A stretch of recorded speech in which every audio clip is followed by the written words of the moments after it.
Okay, to watch this video for Monday, which is going to be February 12th. Couple comments on the market. We're still crazy ranges in the overall market. And as I said in, I think, Thursday night's video for Friday, I'm not a huge fan. People say this is a day trader's paradise and so on. And there are certainly some beautiful snapback rallies, right? I've seen some great opportunities out there.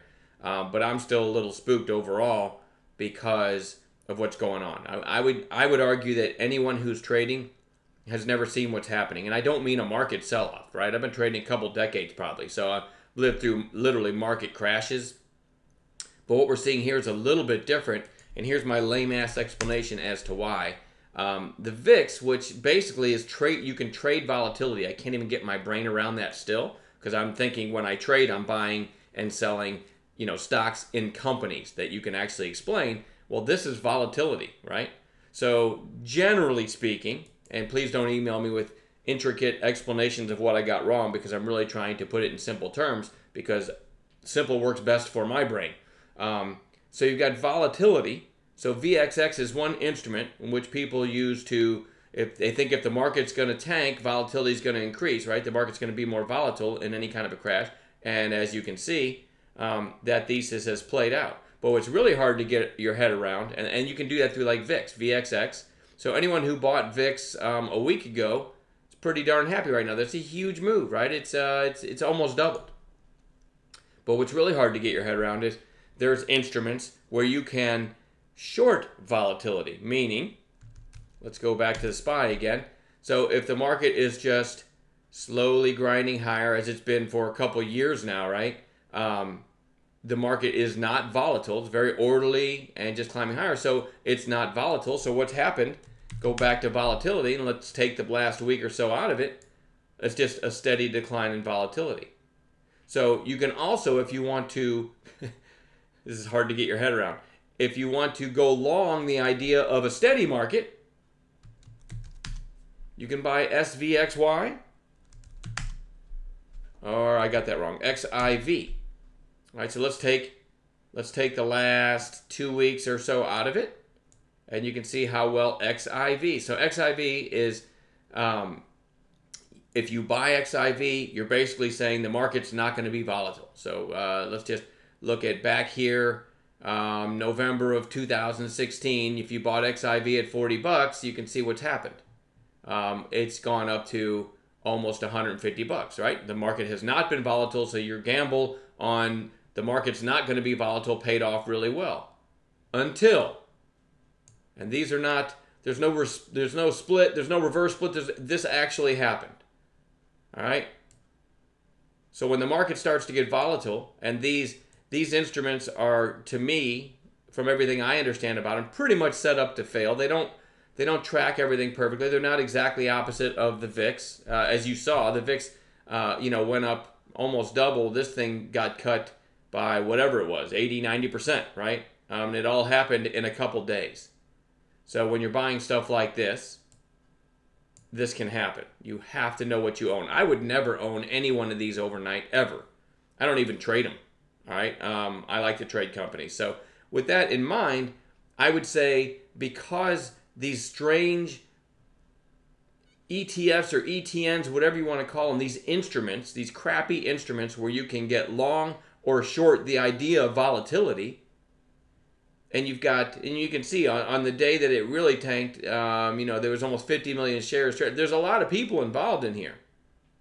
And even if you take this out of it, it was still trading 7 million shares a day, some days 25 million. So you got a ton of investors involved in these things. So now this one, XIV, is actually going to close, they said, I think, I don't know, February 20th maybe? I could have the date wrong. Maybe the 15th. And so you've got all these people, and there's just, the whole thing's unwinding. SVXY, I guess, maybe, isn't closing. I don't know, but it's, you see what's happening.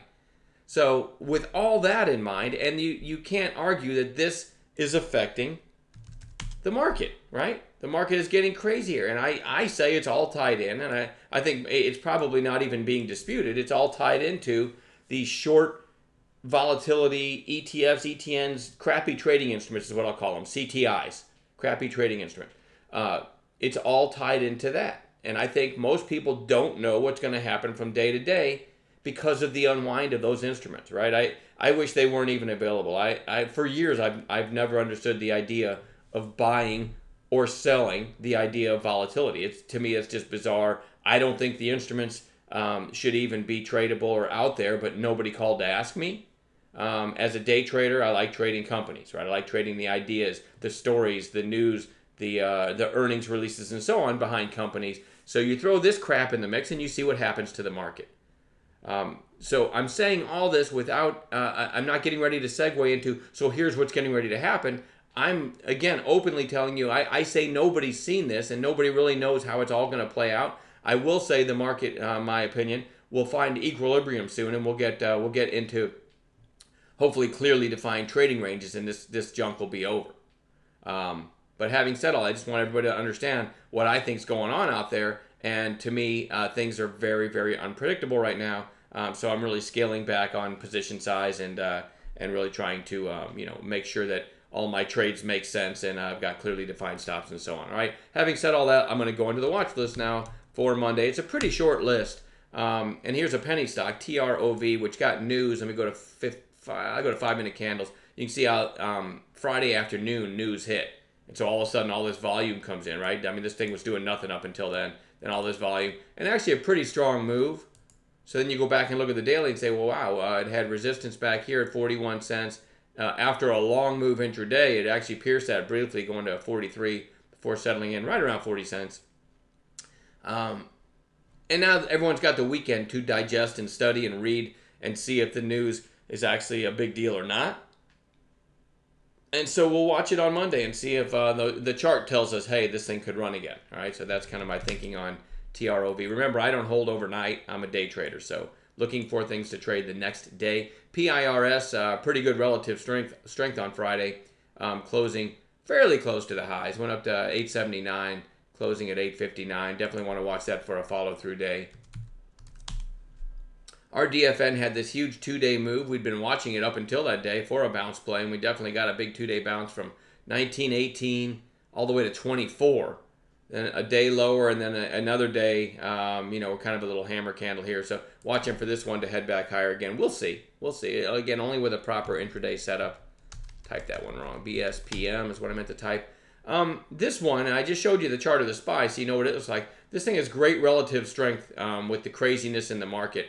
It's also kind of extended from the moving averages, so I'm not a big fan of it. And it's stupid whippy at times, but I'm still going to keep it on my radar just because of its relative strength to the market. PTEN goes on bounce watch. It already did get a nice bounce Friday afternoon, as did just about everything, by the way. But I'm going to watch that one for a bounce. iRobot, IRBT, 2 big red days, big volume on bounce watch. Snap, after a huge gap up, a couple days lower on declining volume. Pretty good candidate for a turn back up. And then lastly, I've got, man, I can't type today. NCR, a big down day, big volume, down to some support here. So we'll see if it can, and it kind of, again, got a bounce Friday afternoon. We'll see if it can continue that bounce. Not in love with this chart, but it did find support, so it might head back up, continue the bounce, I guess, on Monday. I'm not in love with anything in this list. We're going to watch some morning gappers. We'll build a list of morning gappers in the pre-market on Monday. If you're looking for a chat room where we all work together and we actually teach you proper setups and proper entries that you could duplicate, whether or not you were in our room that day or you were trading, remotely and had no access to our chat room, you'd still know what to do. Right down there in the description below, you see a link to some specials in our chat room and our trading course as well. And it's, if you've ever been in some of these other chat rooms where the moderator is making a killing, and he's making a killing because he tells everybody right at the opening bell, I just bought XYZ, and then 2,000 people pile in and the moderator sells into it. And then the bottom falls out of it, and then it's musical chairs. You ever been in one of those rooms? It's nothing like that. And to add insult to injury, then everyone who lost money has to watch a video later, the recap, and see that, I only $10,000 is what I made today on that. And most people are scratching their heads going, what the hell happened? The bottom just fell out on it. A lot of times, stuff like that, the volume comes because of all the new people in the room.